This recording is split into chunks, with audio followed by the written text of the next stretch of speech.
People will still be coming in. I'm just going to be doing a little bit of like pre-rules before we start the digital recording.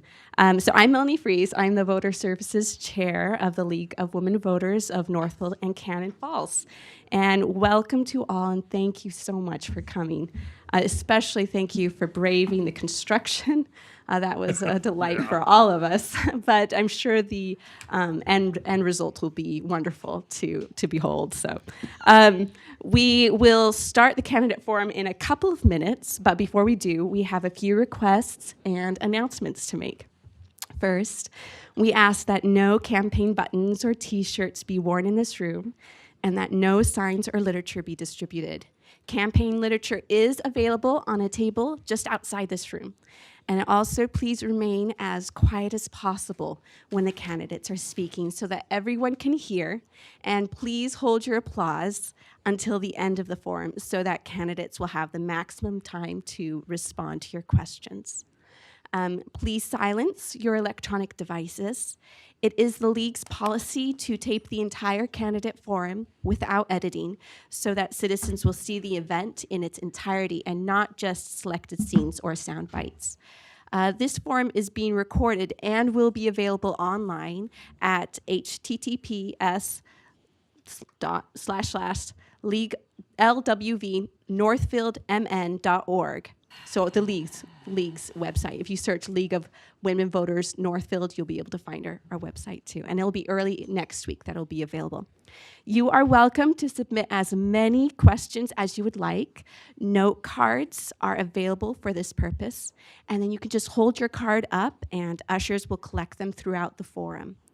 You may address the question to one candidate, but all other candidates will be given the opportunity to respond as well. So try to do questions that everyone can respond to. Questions that are unclear, hostile, or of personal nature will not be asked. Those that fall into the same general topic area may be consolidated to allow us to cover as many topics as possible in the allotted time. All questions submitted are property of the League of Women Voters Northfield and Cannon Falls. Now I'm going to turn it over to our wonderful president, Adrian, for the opening of our forum. Thank you so much. Thank you, Melanie, who has done just a remarkable job as our voter services person this fall, pulling all of this together. Thank you. I am Adrian Falcon, president of the League of Women Voters of Northfield and Cannon Falls. I would like to welcome you to the City Council Candidate Forum. We thank the candidates and the audience for attending today and our internet audience that will be viewing as this goes live. The League of Women Voters does not support or oppose a political party or a candidate for office. Sponsorship of this forum is a public service providing you with an opportunity to hear the candidates discuss important issues face to face. The views expressed here tonight are those of the candidates and not those of the League of Women Voters. And it's not tonight, it's today. Sponsorship of this forum is not an endorsement by the League of any particular candidate. There is never enough time to cover all of the issues. If you feel that your question was not addressed, please contact the candidate directly after the forum. And now I would like to introduce our moderator, Lonnie Screntner, a certified moderator from the Edina League of Women Voters. Thank you. We start this morning with your city council candidates. And we have two at-large candidates, Greg Colby and Clarice Graybaugh.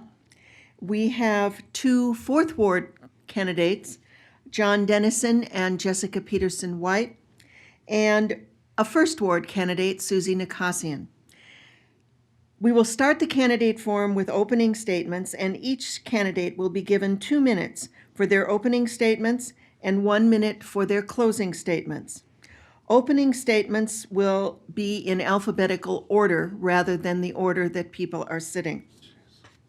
The closing statements will be in random order, and the order of answering questions will be rotated.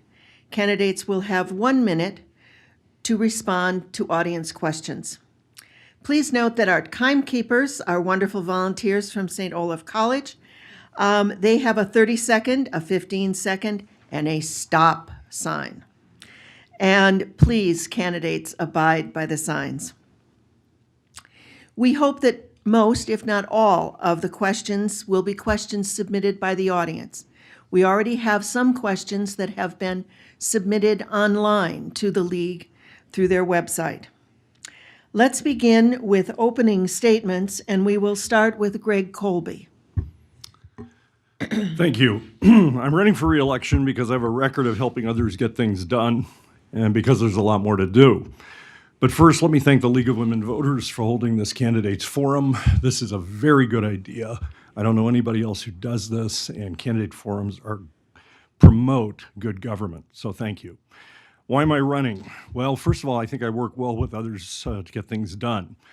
Second, I think I'm qualified for this work and I enjoy doing it. Since I arrived on the council in early 2017, the council has functioned well. You may recall that before that, they struggled. We get things done in an orderly manner, and there's a minimum of friction. I'm well qualified to do this work. I have a law degree as well as a degree in public administration. I have over 30 years of experience, mostly in criminal court, dealing with controversy and conflict, and finding compromises to difficult situations. We have a lot to address in the next year, in the next 4 years. If the referendum on the hockey arena and the Civic Center fails, very hard decisions will have to be made on how to address the deficiencies in the building and what we're going to do about that program. Second, we need to find additional sources of revenue for the city. We cannot keep pushing real estate taxes upward. It makes it extremely difficult to have a rental market that provides reasonable rents. It also makes it difficult with public housing to provide that housing to people who need it. It's great to build the building, but if they can't pay the rent, then how do they live there? We need to expand our tax base, and we've done some good work in that effort during the last year. But let's remember something. Despite all our challenges, all our frustrations with one another, this city has some remarkable civic accomplishments. We still have a great downtown, and we have our remarkable renovated library, which is the product of city government. Thank you. Joe Dennison. I'm John Dennison. Oh, I'm sorry. I was on city council for 4 years, about a decade ago, 2006 to 2010, I believe. And a little bit about me, I was born and raised in Northfield. Third generation Northfielder. I've always lived on the west side of town. I didn't realize there was a difference until I got elected to city council, and I think that's the first question somebody asked me when I walked into City Hall. I just recently got married about a year ago to a immigrant that came to Northfield to attend St. Olaf College. Got her 4-year nursing degree. Is a registered nurse right now. We met at work. I am an R, a nursing assistant at a local retirement center.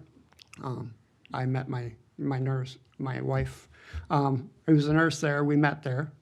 Her name's Mo. She came from Southern Africa. She loves Northfield. It's a great place to live, although she has had to find, her full-time job is out of town at a hospital.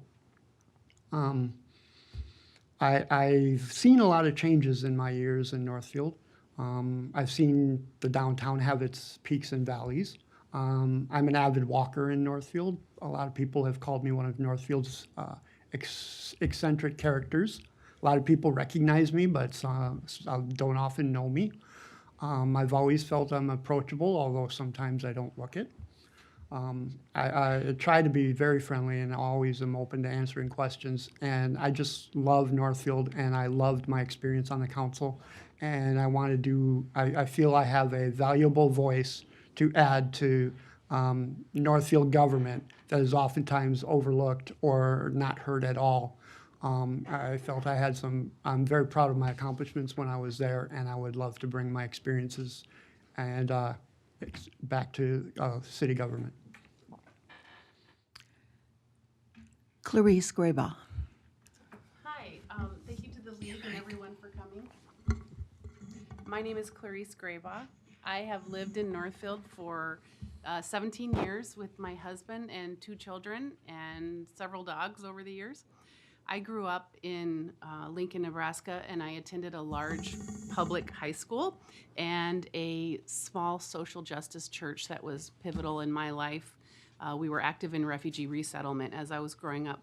My parents emphasized service over anything else, and this was fundamental to me.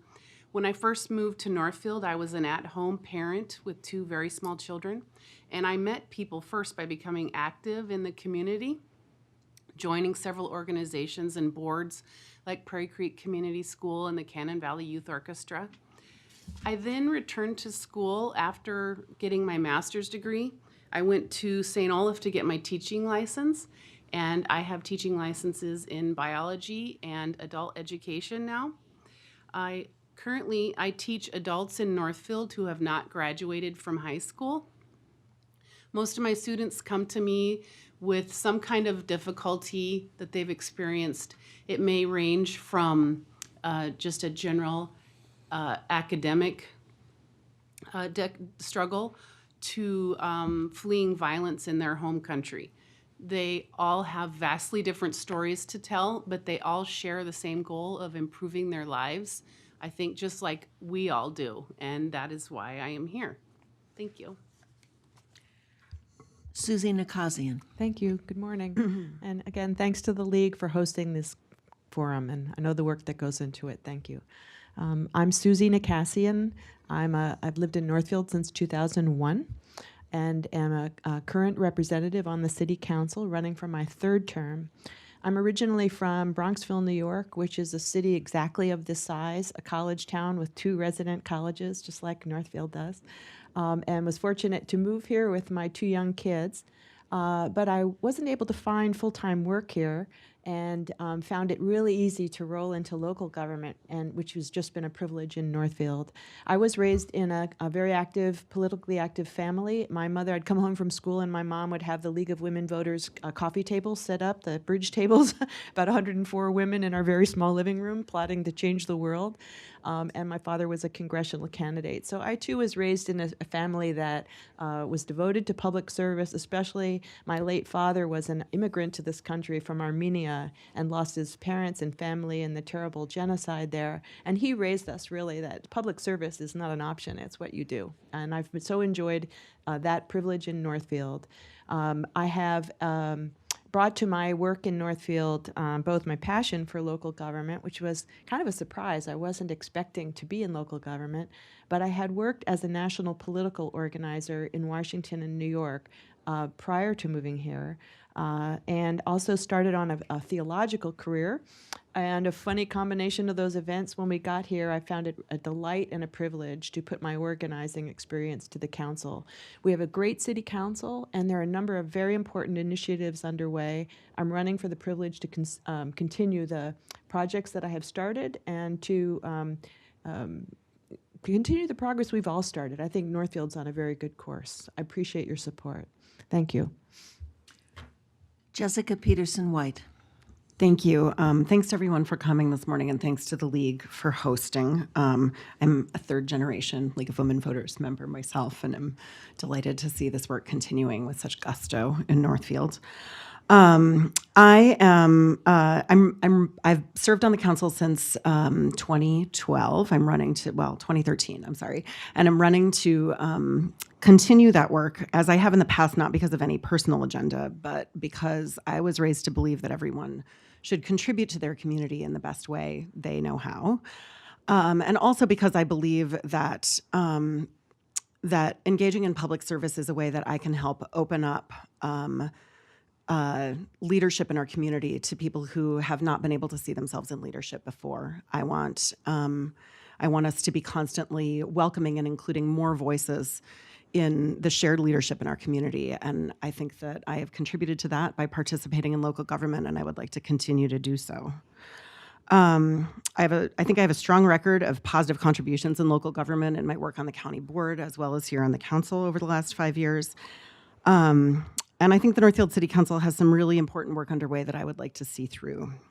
We've accomplished an enormous amount in the last 5 years. You see the progress around town with the construction machines and many of the accomplishments that my colleagues have noted. But we still have a lot of work to do to ensure that Northfield is a welcoming and inclusive place for everyone, to make sure that it's a place of economic opportunity for everyone, and to build a community that'll be resilient in the face of the challenges that the future may bring. I'm eager to continue that work, and I think I can make a contribution. Thank you. Thank you all. We'll move on now to audience questions. Remember, you have 1 minute to answer each one. And we will rotate. This time we will begin with Jessica Peterson-White as the first answerer. How would you work to include both voice and participation of minority community members in Northfield governing? Thank you. Well, I think that we have started to take some important steps on this front. Right now, we have assessed that our representation in local government, especially in terms of our boards and commissions and in employees of city government, do not represent the full diversity of our community. And I think that those teams, both internal to government and our boards and commissions, as well as our elected bodies, are stronger with more diversity. So I think that we have initiated a race equity action plan that our senior staff have been participating in a cohort to build that over the last 2 years. I'm excited to see that work continue. I think that there's a lot we can do in terms of ensuring that we eliminate some of the barriers to participation for people who might have more limitations than the economically privileged among us. So I think that taking steps to find out what holds people back from participating in public service and providing those things to help people get over the hump can go a long way. Clarice Graybaugh. We have said in our city's mission and in several of our planning documents that we are a city that welcomes everyone. I think we can all agree that racial and gender inequity does exist across many indicators. And I think that government does play a role in advancing equity. I think together we need to establish a clear vision as a city. We need a race and equity action plan. And then we need to determine what are our desired results and what would the results look like and how would we measure them. If we use a tool like a racial dot map created by the University of Virginia, we can see incredible segregation in our city, and research shows that segregation is the single most important social determinant of health. I think we want to welcome everyone and to be continually improving by providing equal access to services, improving our infrastructure in an equitable manner, increasing transit, and promoting our city ID. Greg Colby. Thank you.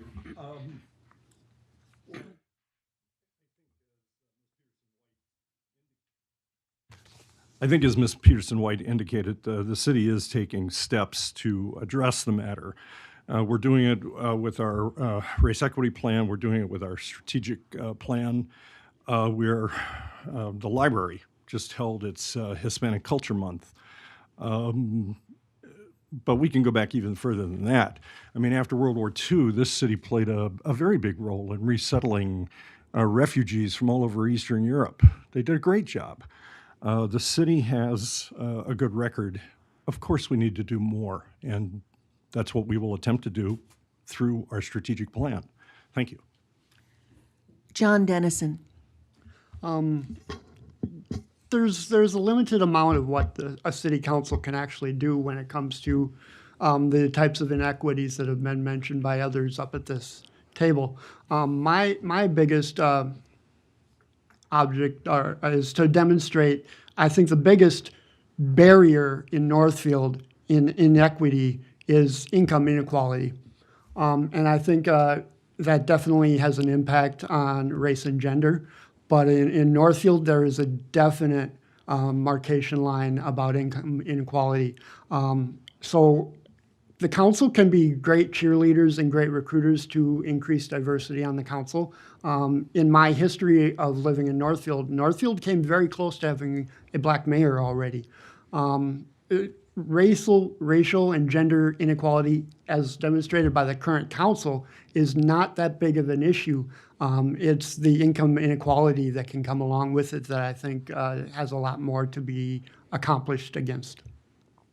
Susie Nikasian. Could you just, I know the tenor of the question, but could you just repeat the question so I know the topic, but. How would you work to include both voice and participation of minority community members in Northfield governing? That's what I thought you said. So, first of all, to include, I'm deeply committed to the goal of inclusion and transparency in city government. But before we can get to that, the first thing that needed to be done was to establish a community of safety and welcome. And one of the first things I did when I joined the council, maybe before, was to meet with the then police chief to find out what is the attitude about public safety toward our minority populations. Because as a New Yorker, I was a little concerned. So with the council, we have come a long way in establishing welcome and relationships with our public safety. I personally work to reroute our transit lines and to get our transit services translated into Spanish to make them inclusive. We worked hard to get paths. Now that we have created those paths, both real paths and metaphorically, I agree with John Dennison that the job issues of creating Northfield economy that allows all people to be employed here with living wage jobs is the most important thing we can do to foster inclusion in our city government. Thanks. Thank you. We'll move on to a second question, and we will begin with Susie Nikasian. Totally different topic. This is related to climate change. Good. And Northfield apparently has passed a goal for 2020 to move toward carbon neutral operation. And so the question is, how can we advance progress on this, and how does that help us address climate change? I'm really glad this came up as the second topic because it's the most challenging topic and the most important topic, I believe, that we face. It's a sleeper, and it threatens all of us. I'm very proud of the City Council's initiatives on climate action, and personally am involved in state and national conversations with other municipal leaders, and particularly coastal leaders. 60% of the American population live on coasts. We don't, but it's as great a threat to us. So I carry that with me. I'm very pleased to see, I served on the EQC where this came up. I helped to organize the climate summit that we had in 2010. 1,000 people came out for that on a very cold day. I'm pleased with the climate action plan that we have. I'll be looking to that and really working rigorously to establish this as a community. It is a priority for the current council and our mayor. And one of the reasons why I want to continue on with the City Council. What difference will it make? It will make a difference if we do it. And hopefully if we do it right, we can use it to inspire other cities our size to follow suit. Thank you. Jessica Peterson-White. Thank you. Well, certainly I think that this is a shared priority that I hear about from my constituents all the time, and that I think that most of my colleagues on the council would also prioritize. I am proud of that the council has established a commission that is working on a climate action plan. I think that going forward, we need to ensure that that committee has the resources that it needs to do its work in an efficient and productive way. That we have an amazing team of volunteers who have stepped up to participate in that, and we want to make sure that that their work is honored by us as a city, giving them the resources they need to make the work effective. I think that the effects of climate change are really go through all areas of the work the city does, and I think at this time we have staff who really understand how their work relates to these issues, and we need to ensure that that continues to be true, so that consideration of climate impacts can really pervade all the decisions that we make. John Dennison. This is a great question, but my take on it is a little bit different than most people up here, I believe. Northfield can attack climate change in our little bubble, but what is the impact going to be if Faribault, if Lonsdale, if Farmington aren't doing their part as well? We need to think globally when attacking climate change, but I think the biggest thing that Northfield can do to attack climate change is to increase our economic, our employment base. I think Northfield's future has always been attached to the Northfield Hospital, where the city is building, the hospital is building a medical campus out there that I personally have always believed could rival Rochester. We're equal distance between Minneapolis and Rochester, fairly equal. And there's no reason we couldn't be a bridge between the two and provide decent paying jobs and great opportunities for people here in Northfield that would live locally, raise their kids locally, and shop locally. Greg Colby. Thank you. One of the frustrations that people have with politicians is that they talk a great deal and don't seem to get a lot done. In Northfield, I think we don't follow that particular path. As already been pointed out, we are doing a number of things in the city. We do have a climate action plan. We do have a climate action plan advisory board. I just met with them last night. We have taken action to address some of our issues, specifically in the area of energy. We have a solar garden subscription. We have wind generators in town, of course, that the city government doesn't have a great deal to do with. The colleges have put them up. Nonetheless, we support what they are doing. But we do have some real challenges in front of us. We've had the plastic refuse problem that is not going to go away. Because of our so-called genius president, we have problems with China. China has refused to take more of our plastic refuse. I've run out of time, sorry. Clarice Graybaugh. Climate change is real. It's happening all around us, and we're having more extreme weather events, and the consequences of this are both social and economic. I believe local action is important because it leads to small changes, and small changes together will change political will, which then changes policy. We've stated as a city in several documents that it's a goal of ours to address this issue. The Climate Action Plan Advisory Board will be paramount in this. They're going to help us establish a clear vision and set goals for carbon reduction. They have 6 subcommittees going right now, studying issues like land, water, waste.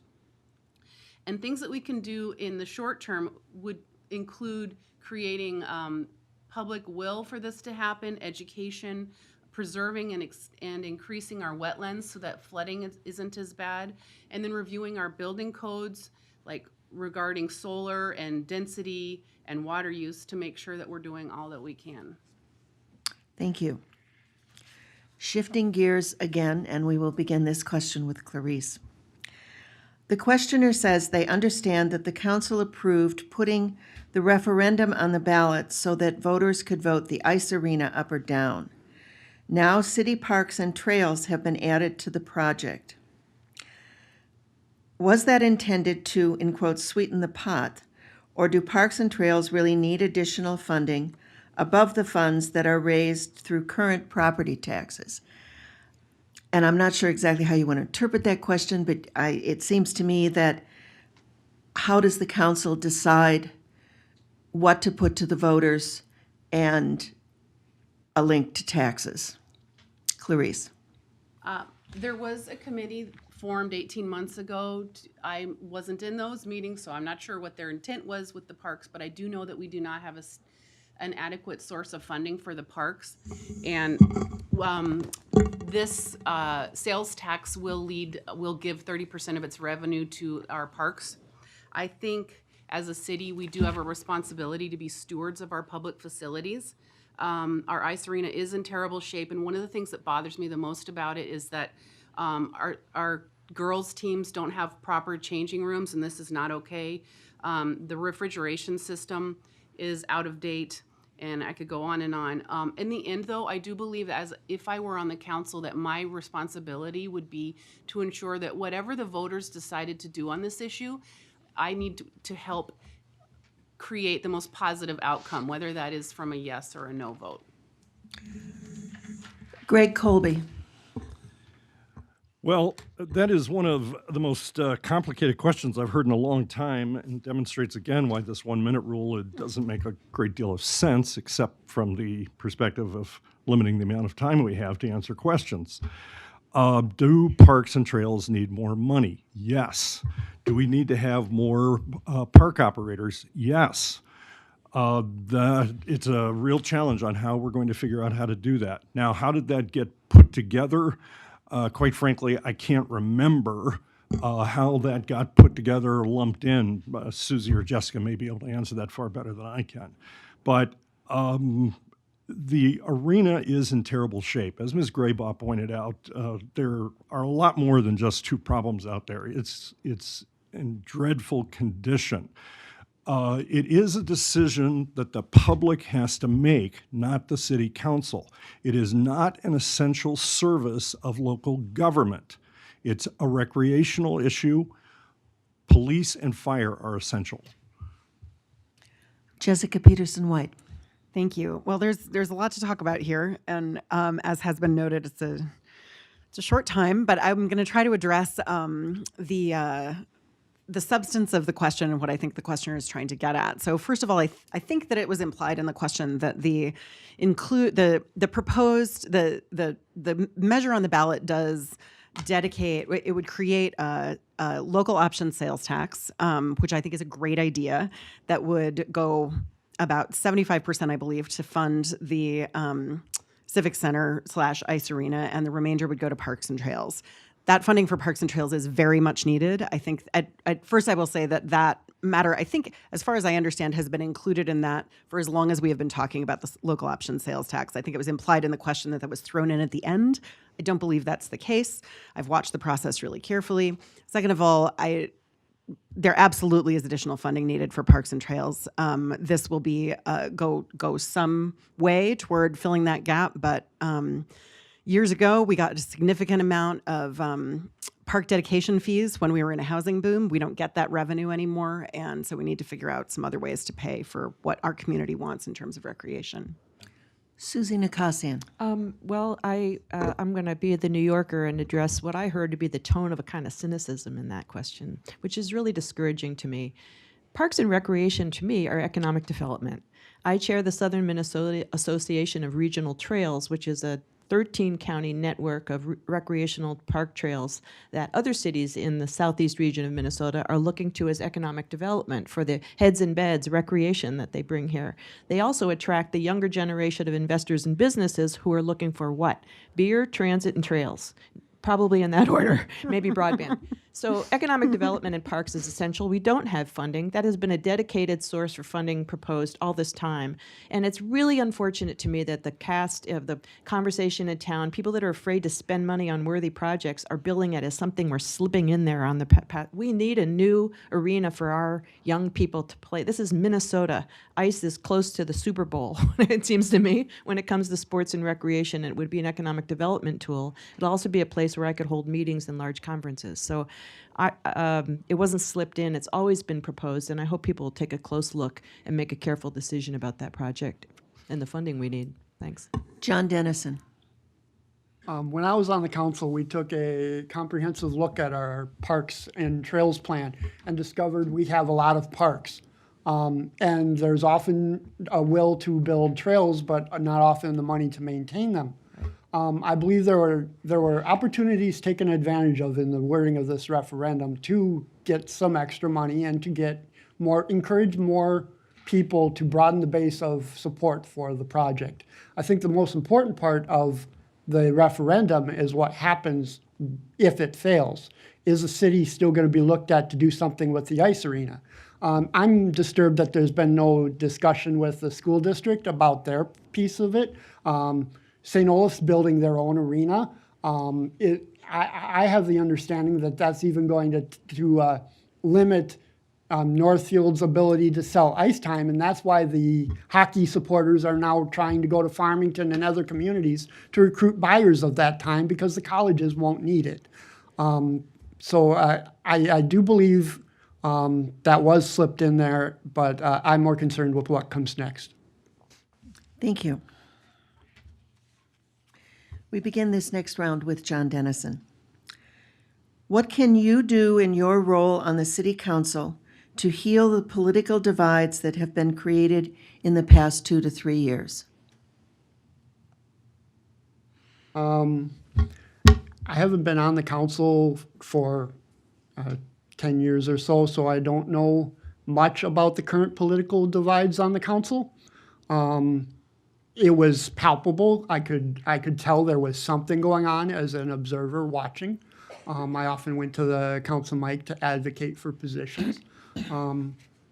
And sometimes I was effective and sometimes I wasn't. I think the true remedy for any perceived political divides is in the electorate's hands. It's up to you to be informed. Oftentimes, local politics is dismissed. People don't pay attention to local politics. I love these forums. I think I do really well in these forums, but a lot of people honestly don't pay attention to them. They vote for names or gender, unfortunately, and you really need to pay attention to local politics because that's where it all starts. Susie Nakassian. I think the question was referring, I'm not sure, but I would hear the question as saying that the politics of divide are national. I experience no political division on this council. I experience a difference of opinion and a really rich capacity to listen deeply and be moved by one another. And I am genuine. Give me the lie detector. I'm delighted by the dynamics on the current council. What can we do to address the sort of national climate of divisiveness, which clearly we're in and have no direct responsibility for except to respond to it? And we can do that by listening carefully and doing what we do as a council, which is to grow and to change in relationship to one another. And I think the audience can do something, and we can, and that's to be careful when people make reference to the city council. It's important to say, what council are you referring to? Because I take the current climate on this council as being one of different views, but a capacity to listen well and carefully and be changed by one another. And that's what makes me want to sign on for another 4 years on my term. Thanks. Jessica Peterson White. Thank you. Well, I absolutely share the view that this council has been extremely productive, that it is not a divided council. We have a great diversity of viewpoints that are complex and that lead us to engage in some really interesting deliberation and I think arrive at better decisions as a result of our differences and the diversity that we see of ideas on the council, if not and all the varieties of diversity that I might like to see on the council.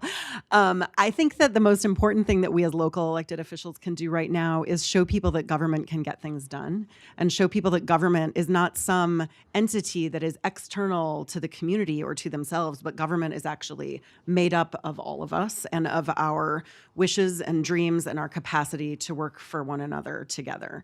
I hear from people that that their perception of government is as if it's an external force, and it's not actually. It's really made up of all of us, and it is a tool for solving problems as a society. And I think the Northfield City Council does a pretty great job of that. And I think that just by continuing to do so, we can give people some hope and some faith in getting things done together. Clarice Graybaugh. I heard the question as to be referencing what's happening on the national stage, and that is a large part of why I've decided to run. What's happening nationally really hurts my heart, and I decided that I needed to do more. And I want to participate in democracy, and I am pleased, even here in my own at-large candidacy, that I am running against someone that we have respect for each other, and I think that it can be done this way. So, thank you. Greg Colby. Thank you. I heard it nationally too. I wanted the question restated, but I do think there is a relationship. First, I think all of us have to stand up and demand civil behavior. This name-calling stuff, this constant demonizing of the opposition has got to stop. And I think an awful lot of it is tied into the fact that an awful lot of people find it difficult to engage in policy analysis, and they want to know who the good guy and the bad guy is. And that's unfortunate. I hope that will change. The second is we got to follow the rules of the chair. We have a terrific mayor who does a nice job of running meetings.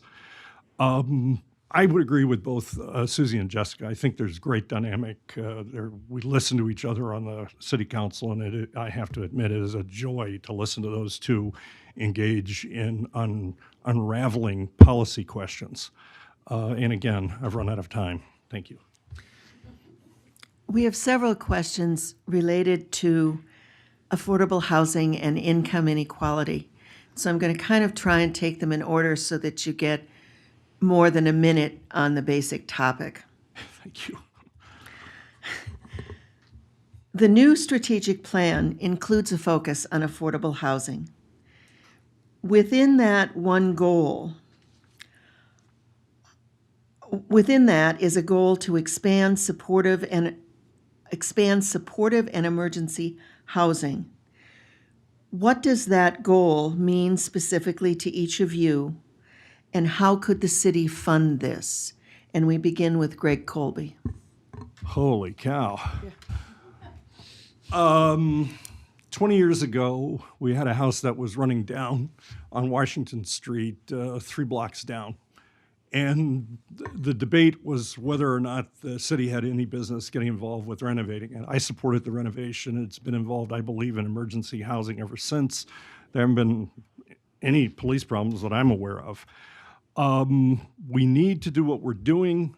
We have the Kester property that is going to be dedicated to public housing. We need to do that and to continue with it. The funding part of that question is the toughest part of the question. There's no doubt that there's political will to pursue public housing, but how in the world do we pay for it? If you talk to Habitat for Humanity, I've been involved with constructing about 8 or 9 Habitat houses over the years. It costs them well over $100,000 to build a single unit of housing. But if we pursue a policy of economy of scale, then we put a lot of units together. But there are all kinds of problems when you do that. This is a terribly difficult question. Jessica Peterson-White. Thank you. Agreed. It's a thorny one, and I appreciate the specificity because it makes it easier to cover in a short amount of time. So the question I think was, how can the city? There's an identified need for supportive and emergency housing, and how can the city help fund filling that need? Historically, a lot of funds for affordable housing come from the federal government, and unfortunately, we don't right now have a congressperson who is ever really in Northfield that we could tell about those issues. But I think if that were to change, we might be able to lobby for some better participation from the federal government. I also think that partnerships are really key. We have a history of working really effectively with our local community action agencies to create affordable housing.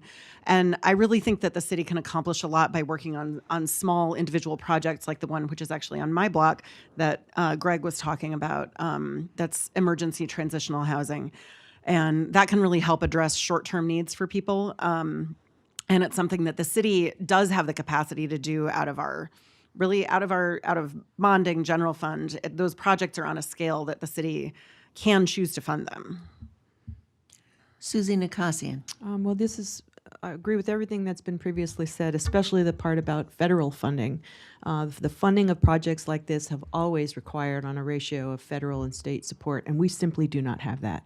So if the issue of affordable housing matters to you, you need to look really carefully at the federal candidates on our ballot and take action to empower your city to do what we want to do. In terms of what we can do, we have an excellent housing and redevelopment authority and are working hard at improving stock in every ingenious way we can. I hope that we can be even a little more ingenious in looking at ways we might reuse. I agree with Jessica, I think, who said you do smaller projects that can accomplish a lot. We have a land development code that will facilitate that by allowing greater density on the land that we have and allowing multiple occupancies on properties that we have without expanding larger. To me, housing really, the question, it'll come up again, I hope, at the other parts of the questions that you alluded to about jobs and living wage jobs in Northfield will be where I want to put my emphasis and answer to that question about housing until we can get a regime change. I want to remind the candidates that you need to speak directly into the microphone so that the video picks you up. Okay. Moving, same question, Clarice Graybaugh. Affordable housing and emergency housing is an incredibly complex issue. I don't think we have found the answer to how to fund it yet. I know that one of the most cost-effective things that we can do is to preserve the existing affordable housing that we have currently.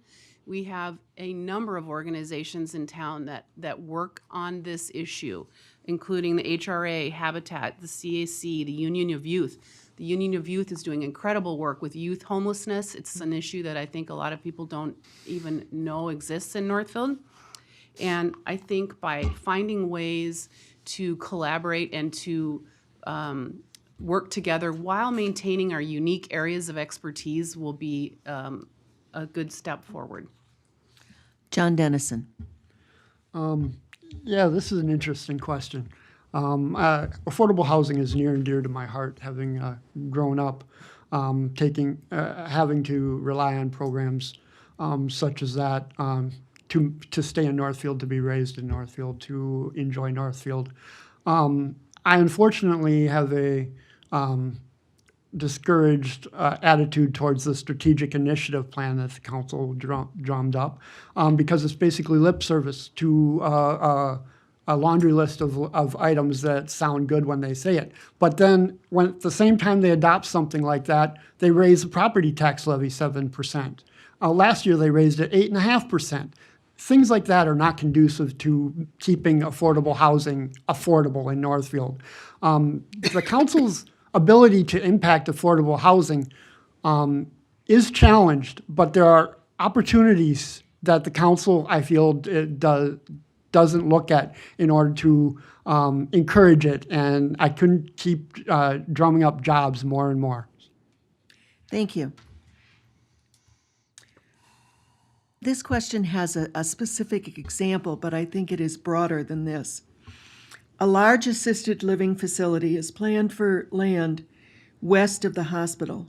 This facility will have 70 spaces, requiring even more staff.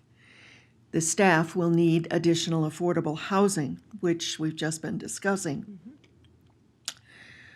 What role can the city council play in both the expansion of Northfield and the maintenance of affordable housing? We start with John Dennison. Last I heard, it was actually 98 units they plan on building with an additional 70 planned. This is what I consider a good start. The Northfield Council needs to look at recruitment. They have an economic development director that should be looking at recruiting job opportunities to ancillary services that can that are going to be required by a facility of this size. And I believe there's, like I said earlier in the forum, I believe Northfield's future is in healthcare. I believe America's future is in healthcare, and Northfield happens to be situated beautifully to take advantage of this. And I think there's been a lot of trepidation in taking advantage of it. There was a lot of debate and controversy over whether that assisted living facility should be built by the hospital. But as I said, I think it's a good start, and we need to broaden the impact and the opportunities that are available out there, and then the economic development will follow. Clarice Graybaugh. I've met with a number of business owners in town, and I know that finding affordable housing for their employees is a major problem. I know of one large employer who's actually busing people in and paying for them to have a place to sleep at night because they can't afford to live here. Currently, you know, the minimum wage is $7.87 for a small business owner, and to afford an average two-bedroom home in Rice County, it would cost about $17 an hour. So this is a phenomenally complex problem. It is also tied very much to transportation in our city, and it has real economic consequences, and this is something that I am very concerned about. Greg Colby. Well, Ms. Graybaugh hit the nail on the head, that's for sure. I mean, this is incredibly complex. I take this question to really be addressing, you know, how do we support workforce housing, and how do we keep this community affordable?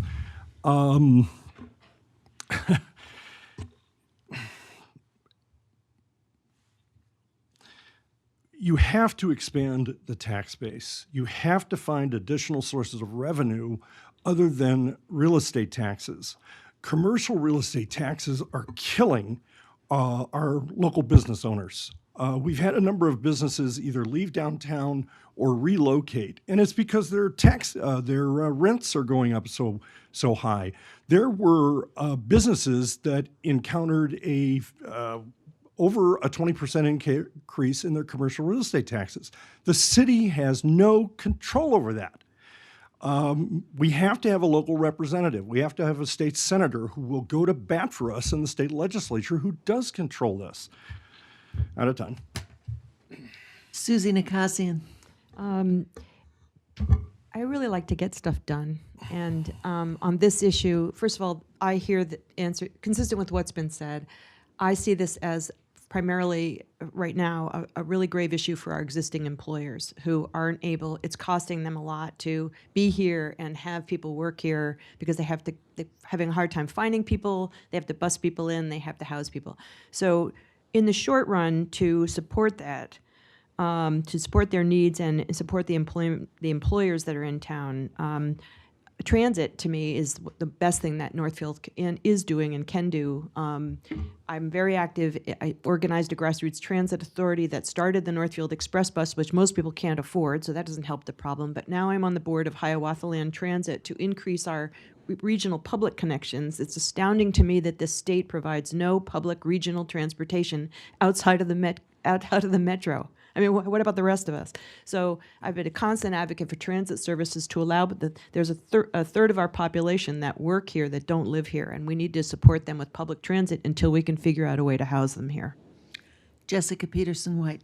Thank you. Well, the affordable housing crisis is not a problem that is unique to Northfield, but it is something that we can do a lot to address locally, though, as has been said, we also need help from elsewhere. And it is something that I hear from employers all the time, that we're at a near full employment economy in Northfield, actually. We don't have a lack of jobs. We have a lack of workforce. And employers are struggling to hire people because people can't afford to live here. Historically, I think that I think that we can update our codes, both our building codes and our rental ordinance, to ensure that those rules are not limiting the availability of affordable housing, and we can do that in ways that are very much compatible with the character of our community that we want to preserve. We can we have a strong track record with our HRA of working with local employers who are very interested and willing to participate, and working with other regional partners to bring in funds to create additional affordable housing, and I hope we can continue that. We have run out of time for audience questions. Candidates will now have 1 minute for their closing statement to summarize their qualifications and positions, beginning with Susie Nakassian. Thank you. Thank you very much to everyone. As usual, a great conversation around this dais, and thanks to the League for sponsoring. I would just end, I guess, listening to this conversation by saying the most important thing on my mind for Northfield for the next 4 years is to continue my work on economic development for Northfield. I have tackled the low-hanging fruit of recreational tourism, helping to revise the CVB, make it more, do a better job of marketing Northfield as a great place to be, and help to connect us for the transit. But I want in the next 4 years to focus on, with our new community economic development director, to really bring the employers to Northfield that we frankly deserve. This would be a great place for companies to relocate, and I've been working hard at that with the council in the ways that we can, and want to continue to do that so that we can broaden our tax base and reduce the burden that's currently carried by our residential and commercial property owners. My values on the council remain consistent, and I'm very enthusiastic to continue to serve my first ward. I hope I'll have your support for re-election. Thank you. John Dennison. Northfield has stopped in the last decade. I think true advancement and growth and exploring other options, kind of got stuck in the mud. And we've been on this trajectory of increased taxes, increased funding for projects. There's not a comprehensive look at the budget and say, how can we live within our means? It's just, let's raise taxes because we have more wants than we can afford. Northfield's always been a town of many, many wants. I think I bring a different voice to the council, and I believe in a council that has a diversity of voices. I believe I brought something to the council that is currently missing, and I think it was missing before I got there. I really enjoyed my time there. I really felt I contributed, and I hope to be able to contribute again. Greg Colby. Thank you. It's been a privilege to serve for the last 18 months. I've certainly enjoyed it. It's been a great group to work with. We cannot help all those projects that need our attention, all the people that need our attention, unless we start to more effectively develop revenue resources for city government. That means we've got to pursue economic development. It's absolutely essential. This idea that we're going to be able to bring in a large employer from outside, we've got to keep pursuing that. But the last big one that came in was Cardinal Glass over 30 years ago. So we need to focus locally, just as the city did with helping Aurora Pharmaceuticals with its major expansion. That was a great project. They employ over 100 people. We need to focus our attention locally. We need to continue to support smart growth. We need effective preparation for the future by focusing on our our climate action plan. We need to support our well-managed police department as it evolves. Thank you. Jessica Peterson-White. Thank you. There's a lot of good work underway at the council that I would like to continue. In my role on the Economic Development Authority, I'm excited to continue working on growing our commercial industrial tax base in order to balance the tax base and alleviate the burden on residential taxpayers. And I think we can do that in ways that are compatible with and supportive of the assets we already have as a community. We've begun to tackle our affordable housing shortage, and I'm excited for the many ways that have been discussed here today that we can keep that ball rolling. I've helped to create an EDA subcommittee that's aimed at supporting and encouraging minority-owned businesses. That's very exciting work that's very much needed. I've enjoyed serving on the CVB, which I don't at this time, but it was extremely satisfying work supporting and marketing our downtown and our community, which is the envy of small historic communities across Minnesota. And really, overall, I think that there's so much opportunity to continue making this a community that has a place for everyone, that creates economic opportunity for everyone, has a place for everyone who wants to live here. It's going to be hard work, but I'm ready to do it. Clarice Graybaugh. Thank you to the League and to everyone for being here. In addition to my education and to being an active community member, I believe that the work that I do has given me relationships with a very broad range of people that have different stories to tell, different backgrounds. And I'm running for city council because I believe that now local government is more important than ever, and it is a place where we can have a real ability to affect people's lives in a positive way. Thank you. Thank you. I would like to remind everyone that the views expressed in this forum are those of the candidates, not those of the League of Women Voters. Sponsorship of this forum is not an endorsement of any candidate by the LWV of Northfield and Cannon Falls. And now for our closing, Adrienne Falcone. Hello again.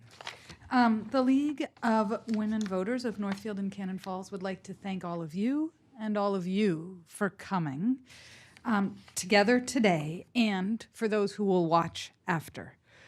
We would especially like to thank our candidates for being part of the democratic process by running for office and for being willing to serve our community. The League also researches issues important to our members and the health of our communities, like our recent project on homelessness in Northfield. If you would like to learn more about what we are doing and how you can make a difference, please pick up a membership brochure at the registration table or visit us online. Membership is open to both men and women age 16 and older. We also have a letter writing effort going on in the hallway around voting. So if you are interested in participating and making your own action today, vote, and you can write a letter today. You can find out more information about candidates and voting at www.minnesotavotes.org and www.lwvminnesota.org. Links to all the candidate forms and additional voter information can be found at our local website.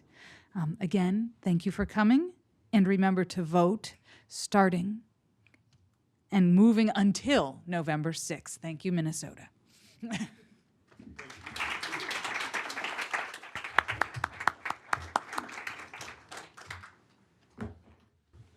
If anybody's got other questions, come on up and ask, please.